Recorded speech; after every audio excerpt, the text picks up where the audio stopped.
जोहार दोस्तों, स्वागत है आपका झारखंड न्यूज नेटवर्क में। आइए देखते हैं आज की तमाम बड़ी खबरों को। रांची में उग्रवादियों ने क्रशर में मचाया उत्पात, हाईवा समेत 3 गाड़ियों को जलाया, फायरिंग की। एक बार फिर झारखंड की राजधानी रांची के पिठोरिया में उग्रवादियों ने एक क्रशर में जमकर उत्पात मचाया। वहां खड़े हाईवा समेत कई वाहनों को आग लगा दी। सूचना है कि उग्रवादियों ने कई राउंड फायरिंग भी की है। एक बार फिर रांची पुलिस को चुनौती देते हुए उग्रवादियों ने क्रशर में खड़े 3 हाईवा, 1 लोडर और 3 डीजे को फूंक कर दहशत कायम करने की कोशिश की है। मामला पिठोरिया थाना अंतर्गत सांगा स्टोन डिपॉजिट क्रशर की है। यहां शुक्रवार रात लगभग 11:40 में 4-5 हथियारबंद उग्रवादी पहुंचे और जमकर उत्पात मचाया। इन उग्रवादियों ने क्रशर प्लांट में कार्यरत 3 हाईवा, 1 लोडर और 1 डीजे को फूंक दिया। मौके पर काम कर रहे मजदूर ने बताया कि क्रशर प्लांट की पूर्व दिशा से पैदल 4 से 5 नकाबपोश हथियारबंद वहां पहुंचे। वहां काम कर रहे लोगों से कहा कि काम बंद कर दो। इसके बाद ड्राइवर को गाड़ी से उतारा, उसका मोबाइल स्विच ऑफ कराया। इसके बाद मोबाइल छीनकर वाहनों पर पेट्रोल छिड़ककर उसमें आग लगा दी। इन उग्रवादियों ने कहा कि हम लोग कृष्णा यादव उर्फ सुल्तान के आदमी हैं। क्रशर के मालिक से कह देना कि यहाँ पर काम नहीं करने का। इतना कहने के बाद वहाँ काम कर रहे मजदूरों से 6 मोबाइल ले लिए और वापस लौट गए। काम कर रहे लोगों ने बताया कि उन्होंने इसकी सूचना मालिक को दी। क्रशर के संचालक वसीर अंसारी ने कहा कि रात को फोन के जरिए हमारे स्टाफ ने सूचना दी। उन्होंने पूरा कार्यक्रम बताया। इसके बाद हम लोग क्रशर प्लांट पहुंचे। क्रशर प्लांट पर जाकर देखा कि 3 हाईवा, 1 लोडर, 1 डीजे जलकर खाक हो चुका है। इसके बाद हम लोग ने प्रशासन को इसकी सूचना दी। क्रशर संचालक वसीर अंसारी ने बताया कि 28 फरवरी को क्रशर के स्टाफ रामचंद्र के मोबाइल पर उग्रवादी कृष्णा यादव उर्फ सुल्तान के नाम पर धमकी भरा फोन आया था। उस दौरान कहा गया कि मालिक को बोल देना यहाँ पर काम बंद कर दे, संगठन से बात करे। अंसारी ने बताया कि उन्होंने इसकी सूचना पिठोरिया थाने को दी। इसके पहले जनवरी 2023 में भी कृष्णा यादव उर्फ सुल्तान के नाम से कुछ उग्रवादियों ने क्रशर में घुसकर स्टाफ के साथ मारपीट की थी। एक लेटर पैड पर 5 लाख रुपए की लेवी देने का फरमान भी जारी किया था। घटना के बाद हम लोग दहशत में हैं। लगभग 2 करोड़ का नुकसान हो चुका है।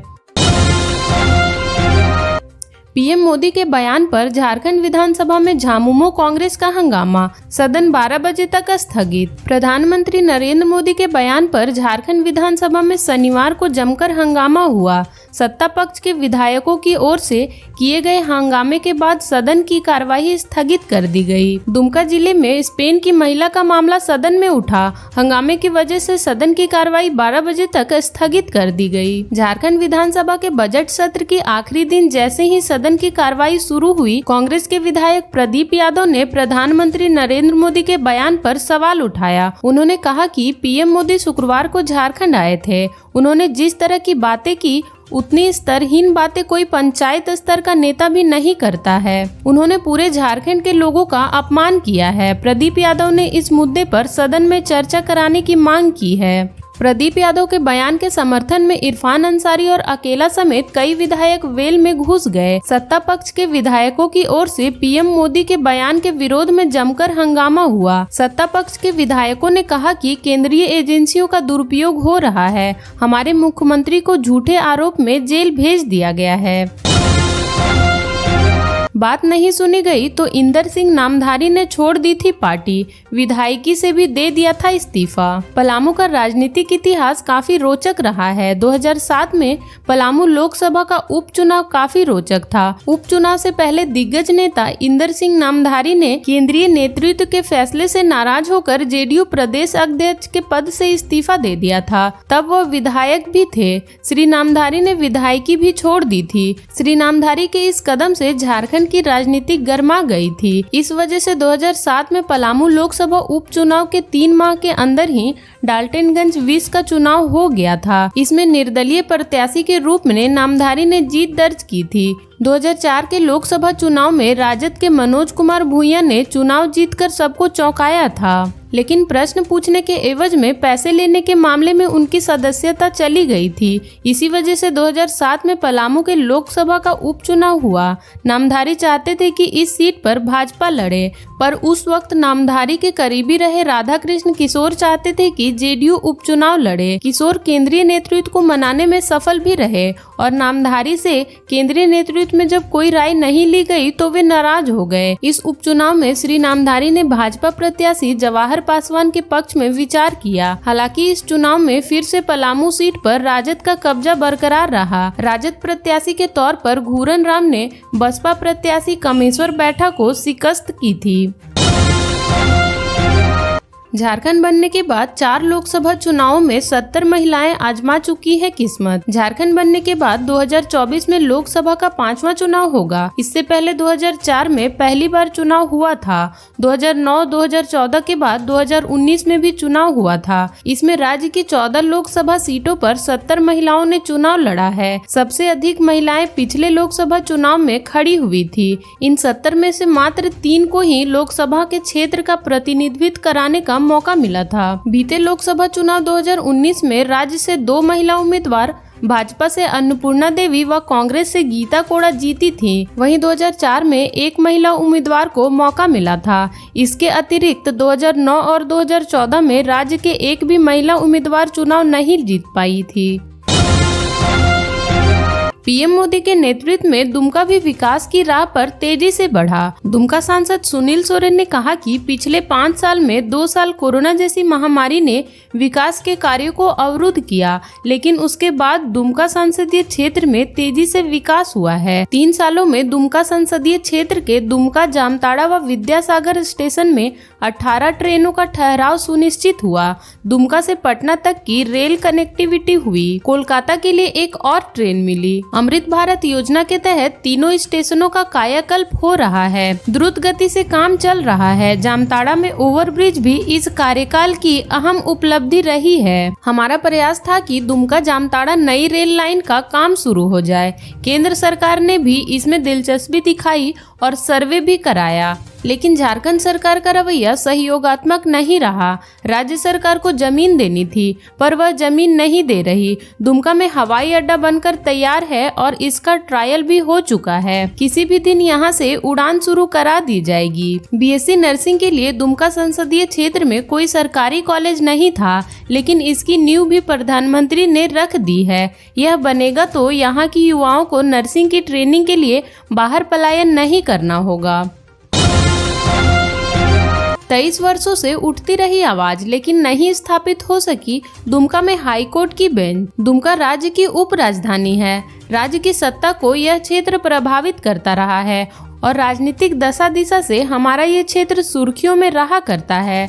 झारखंड अलग राज्य बनने को लेकर संघर्ष की बात हो या राज्य के अन्य बड़े मुद्दे, दुमका उसका केंद्र हुआ करता है। अलग राज्य बना तो इसे उप राजधानी का दर्जा मिला। इसके बाद एक मांग इस इलाके से उठी, वह थी कि यहाँ झारखंड उच्च न्यायालय की खंडपीठ को स्थापित कराने की। इस विषय को तमाम राजनीतिक दलों ने अपने एजेंडे में डाला, पर किसी ने मुकाम तक नहीं पहुँचाया। दीगर है कि उच्च न्यायालय की खंडपीठ को यहाँ स्थापित करने के लिए जमीन अधिग्रहण तक की एक बार पहल हुई, भुगतान भी हुआ। कई बार न्यायिक पदाधिकारियों का दौरा भी हुआ। विधानसभा के प्रस्ताव पारित भी किया गया, लेकिन बात उससे आगे नहीं बढ़ी। इस दौरान दर्जनों बार आंदोलन हुए। अधिवक्ताओं की ओर से आवाज उठी और शीघ्र नेताओं को ज्ञापन भी सौंपा गया। हजारों पोस्ट कार्ड लिखे गए, लेकिन कदम है कि आगे बढ़ नहीं रहे। अब स्थिति ऐसी हो गई है कि आवाज उठाने वाले भी सुस्त पड़ने लगे हैं।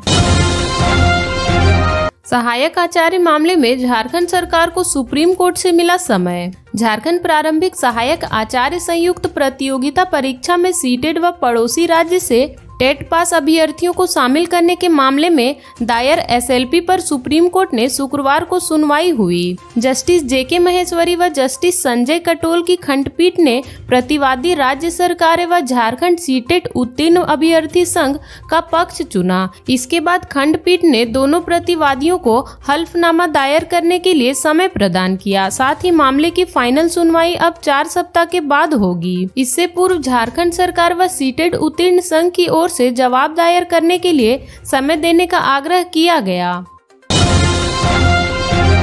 1250 करोड़ रुपए के अवैध खनन घोटाले में राहुल यादव के खिलाफ आरोप पत्र दायर। ईडी ने साहेबगंज में हुए 1250 करोड़ रुपए के अवैध खनन घोटाले में राहुल यादव के खिलाफ आरोप पत्र दायर किया है। खनन घोटाले में आरोपित किया जाने वाला वह 8वां अभियुक्त है। खनन घोटाले में फरार अभियुक्त राजेश यादव उर्फ दाहू यादव के बेटे राहुल यादव को ईडी ने 17 जनवरी 2024 को गिरफ्तार किया था।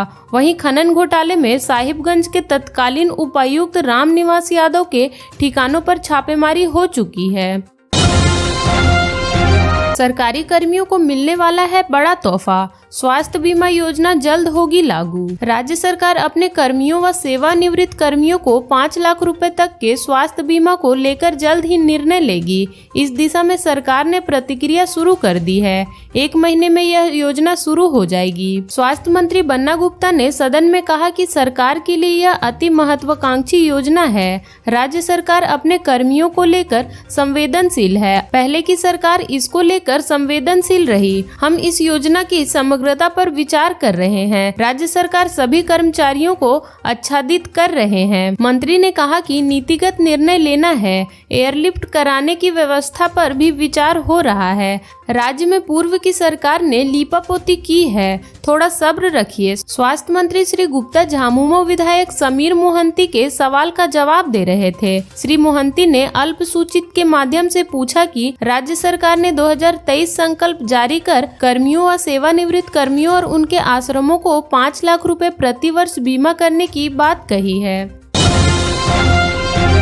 सदन में बोले आलमगीर आलम, केंद्र सरकार ने रोका पीएम आवास तो शुरू किया गया अबुआ आवास। झारखंड सरकार के वित्त वर्ष 2024-25 के बजट पर विभागवार चर्चा 2 दिनों तक चली।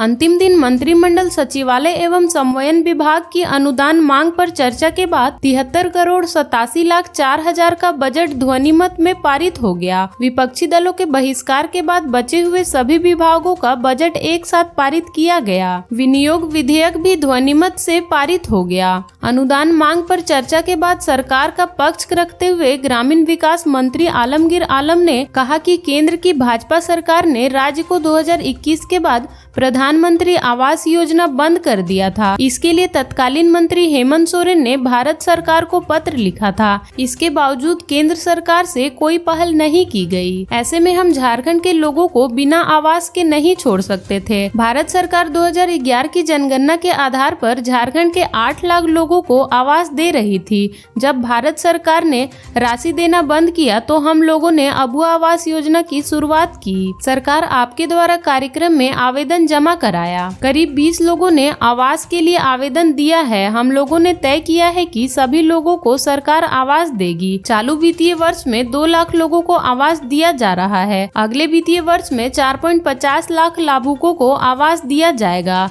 इसे 2028 तक जारी रखेंगे। झारखंड के ऐसे ही छोटी बड़ी खबरों से जुड़े रहने के लिए चैनल को सब्सक्राइब कर लें और बेल आइकन प्रेस कर लें ताकि हर वीडियो का नोटिफिकेशन आपके फोन पे चला जाए।